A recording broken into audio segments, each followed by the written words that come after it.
Chapter 6 Ritual and Social Change. A Javanese example. As in so many areas of anthropological concern, functionalism, either of the sociological sort associated with the name of Radcliffe Brown or of the psychological sort associated with Malinowski, has tended to dominate recent theoretical discussions of the role of religion in society, stemming originally from Durkheim's The Elementary Forms of the Religious Life and Robertson Smith's lectures on the religion of the Semites. The sociological approach, or as the British anthropologists prefer to call it, the social anthropological approach, emphasizes the manner in which belief, in particularly ritual, reinforce the traditional social ties between individuals. It stresses the way in which the social structure of a group is strengthened and perpetuated through the ritualistic or mythic symbolization of the underlying social values upon which it rests. The social psychological approach, of which Fraser and Taylor were perhaps the pioneers, but which found its clearest statement in Malinowski's classic Magic, Science and Religion, emphasizes that religion does for the individual, how it satisfies both his cognitive and affective demands for a stable, comprehensible, and coercible world, and how it enables him to maintain an inner security in the face of natural contingency. Together, the two approaches have given us an increasingly detailed understanding of the social and psychological functions of religion in a wide range of societies. Where the functional approach has been least impressive, however, is in dealing with social change. As has been noted by several writers, the emphasis on systems in balance, on social homeostasis, and on timeless structural pictures leads to a bias in favor of well-integrated society in stable equilibrium, and to a tendency to emphasize the functional aspects of a people's social usages and customs rather than their dysfunctional implications. In analysis of religion, this static historical approach has led to a somewhat over-conservative view of the role of ritual and belief in social life. Despite cautionary comments by Klusholm and others on the gain and cost of various religious practices such as witchcraft, the tendency has been consistently to stress the harmonizing, integrating, and psychologically supportive aspects of religious patterns rather than the disruptive, disintegrative, and psychologically disturbing aspects. To demonstrate the manner in which religion preserves social and psychological structure rather than the manner in which it destroys or transforms it, where change has been treated as in Redfield's work on Yucatan, it has largely been in terms of progressive disintegration. The changes in culture that in Yucatan appear to go along with listen, association, and homogeneity are seen to be chiefly three: disorganization of the culture, secularization, and individualization. Yet even a passing knowledge of our own religious history makes us hesitate to affirm such simply positive role for religion generally. It is the thesis of this chapter that one of the major reasons of the inability of functional theory to cope with change lies in its failure to treat sociological and cultural processes on equal terms. Almost inevitably, one of the two either is ignored or is sacrificed to become but a simple reflex, a mirror image of the other. Either culture is regarded as wholly derivative from the forms of social organization, the approach characteristic of the British structuralists as well as many American sociologists, or the forms of social organization are regarded as behavioral embodiments of cultural patterns. The approach shows Malinowski and many American anthropologists. In either case, the lesser terms tends to drop out as a dynamic factor, and we are left either with an omnibus concept of culture, that complex whole, or else with a completely comprehensive concept of social structure. Social structure is not an aspect of culture, but the entire culture of a given people handled in a special frame of theory. In such a situation, the dynamic elements in social change that arise from the failure of culture patterns to be perfectly congruent with the forms of social organization are largely incapable of formulation. We functionalists, E.R. Leach has recently remarked, are not really anti-historical by principle. It is simply that we do not know how to fit historical materials into our framework or concepts. A revision of the concepts of functional theory so as to make them capable of dealing more effectively with historical materials might well begin with an attempt to distinguish analytically between the cultural and social aspects of human life, and to treat them as independently variable yet mutually interdependent factors. Though separable only conceptually, culture and social structure with them seem to be capable of a wide range of modes of integration with one another, of which the simple isomorphic mode is but a limiting case, a case common only in societies which have been stable over such an extended time as to make possible a close adjustment between social and cultural aspects.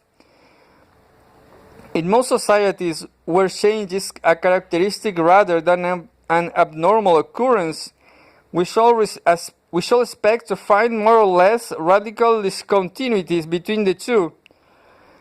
I will argue that it is in these very discontinuities that we shall find some of the primary driving forces in change. One of the more useful ways, but far from the only one, of distinguishing between culture and social system is to see the former as an ordered system of meaning and of symbols, in terms of which social interaction takes place, and go see the latter as the pattern of social interactions itself. On the one level, there is the framework of beliefs, expressive symbols, and values in terms of which individuals define their world, express their feelings, and make their judgments. On the other level, there is the ongoing process of interactive behavior, whose persistent form we call social structure. Culture is the fabric of meaning in terms of which human beings interpret their experience and guide their actions. Social structure is the form that action takes, the actually existing network of social relations. Culture and social structure are then but different abstractions from the same phenomena. The one considers social actions in respect to its meanings for those who carry it out. The other considers it in terms of its contribution to the functioning of social system. The nature of the distinction between culture and social system is brought out more clearly when one considers the contrasting sorts of integration characteristic of each of them. This contrast is between what Sorokin has called logic meaningful integration and what he has called causal functional integration. Biological meaningful integration characteristic of culture is meant the sort of integration one finds in a Bach fugue, in Catholic dogma, or in the general theory of relativity. It is a unity of style, of logical implication, of meaning and value. By causal functional integration characteristic of the social system, it means the kind of integration one finds in an organism, where all the parts are united in a single causal web. Each part is an element in a reverberating causal ring which keeps the system going. And because these two types of integration are not identical, because the particular form one of them takes does not directly imply the form of the other will take, there is an inherent incongruity and tension between the two and between both of them. And a third element, the pattern of motivational integration within the individual, which we usually call personality structure. Thus conceived, a social system is only one of two aspects of the structuring of a completely concrete system of social action. The other two are the personality systems of the individual actors and the cultural system which is built into their action.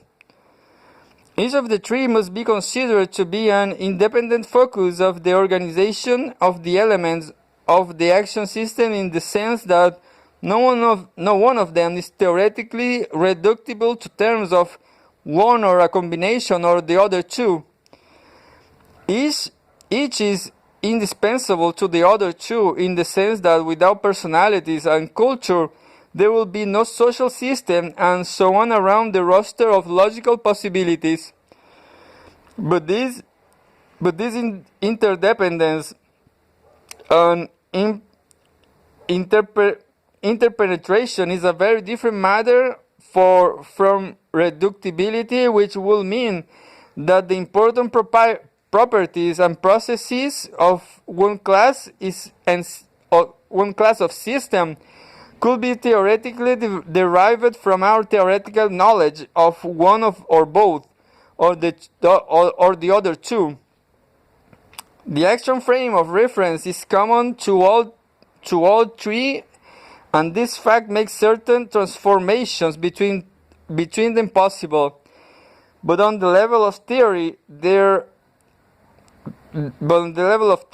here attempted, they do not constitute a single system. However, this might turn out to be on some other theoretical level. I shall attempt to demonstrate the utility of this more dynamic functionalist approach by applying it to a particular case of a ritual which failed to function properly.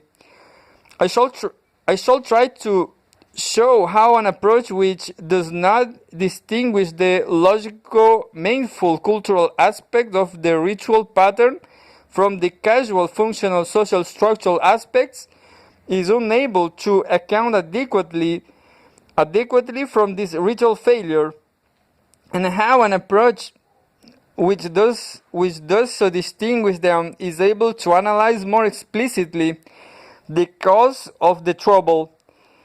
It will further be argued that such an approach is able to avoid the simplistic view of the functional role of religion in society, which sees that role merely as a structure conserving and to substitute for it for it a more complex conception of the relations between religious belief and practice and secular social life. Historical materials can be fitted into such a conception, and the functional analysis of religion can therefore be widened to deal more adequately with processes of change. The setting. The case to be described is that of a funeral held in Mojokuto, a small town in eastern central Java. A young boy, about 10 years of age, who was living with his uncle and aunt, died very suddenly. His death, instead of being followed by the usual buried, subdued, yet methodically efficient Javanese funeral ceremony and burial routine, brought on an extended period of pronounced social strain and severe psychological tension. The complex of beliefs and rituals which had for generations brought countless Javanese safely through the difficult post-mortem period suddenly failed to work with its customary effectiveness. To understand why it failed demands knowledge and understanding of a whole range of social and cultural changes which have taken place in Java since the first decades of this century.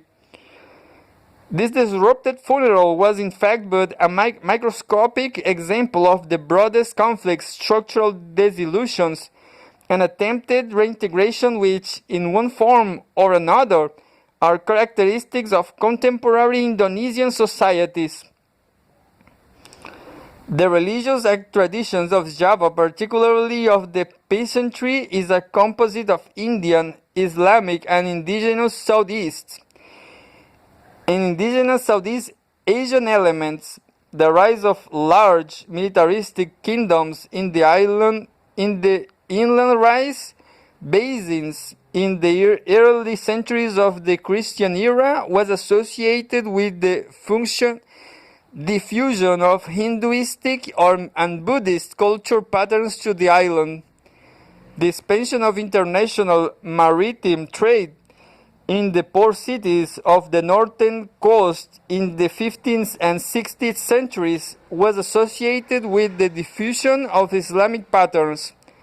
Working their way into the peasant mass, these two world religions became fused with the underlying animistic traditions characteristic of the whole Malaysian culture area. The result was a balanced syncretism of myth and ritual in which Hindu gods and goddesses, Muslim prophets and saints, and local spirits and demons all found a proper place. The central ritual form in this syncretism is a communal feast called the Slametan. Slametans, which are given with only slight variations in forms and content on almost all occasions of religious significance.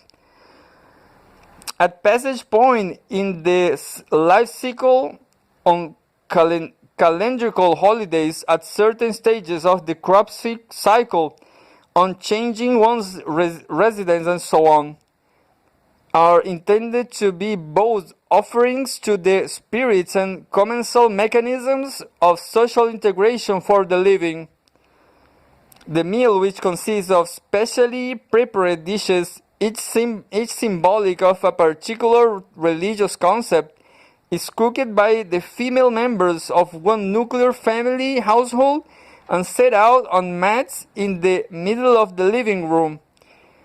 The male head of the household invites the male heads of the 8 or 10 contiguous households to attend. No closer neighbor is ignored in favor of one farther away. After a speech by the host explaining the spiritual purpose of the feast and a short Arabic chant, each man makes a few hurried, almost furtive gulps of food, wraps the remainder of the meal in a banana leaf basket, and returns home to share it with his family. It is said that the spirits draw their substance from the odor of the food, the incense which is burned, and the Muslims' prayer. The human participants draw their from the material substance of the food and from their social interaction. The result of this quiet, undramatic little ritual is twofold. The spirit are appeased and neighborhood solidarity is strengthened.